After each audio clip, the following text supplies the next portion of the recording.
Hello, good morning. Isang mapagpalang araw sa ating lahat. For today's video, ito po ang ma-flex ko. Ganap po yan kahapon dahil po super busy po kami na gumawa ng mga sambosa. Sambosa lakma ang niluto namin at tijaz. Ayun ang niluto namin at saka patata.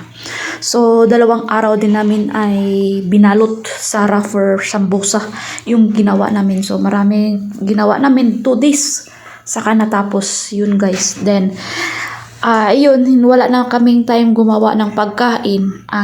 Yun ay nag-order na lang yung amo ko sa labas na Albaik. Yan, Chicken Joy. Ayan po. So, ayan po ay ako po ay kumain sa lapag dahil sabi ni Madam, kasi puno sa kusina yung lamesa, nilagyan namin ng mga ricado na hiniwa-hiwa. Ayun, sabi niya ay punta ka doon sa room ng helper. Room ng helper po itong kinainan ko. At ako po, wala po akong room kasi kasama kong matulog ang alaga ko. So, walang laman po itong room ng helper kasi umuwi po yung katulong nila. Ayaw niyang magtrabaho. Ayan, mga gamit ko lang andito. So, yan, kumain po ako dito sa lapag, guys. Ayan, so, super gutom na po niyan kasi mga 3:00 na ata yan. So, nag-start kami 1:00.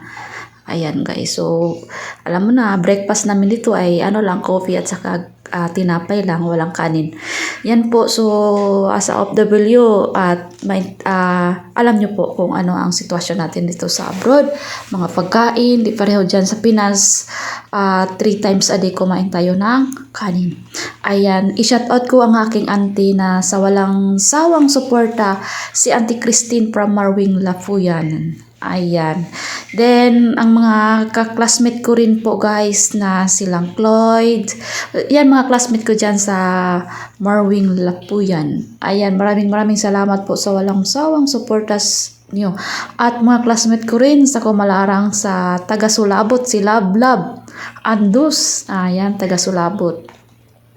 Yan, maraming salamat po sa pagtangkilik sa aking mga videos guys. Ayan. At yan po at nag-PM po sa akin kanina si Ma'am Zima Bugaw. Ayan, taga Marwing Lafuyan po guys.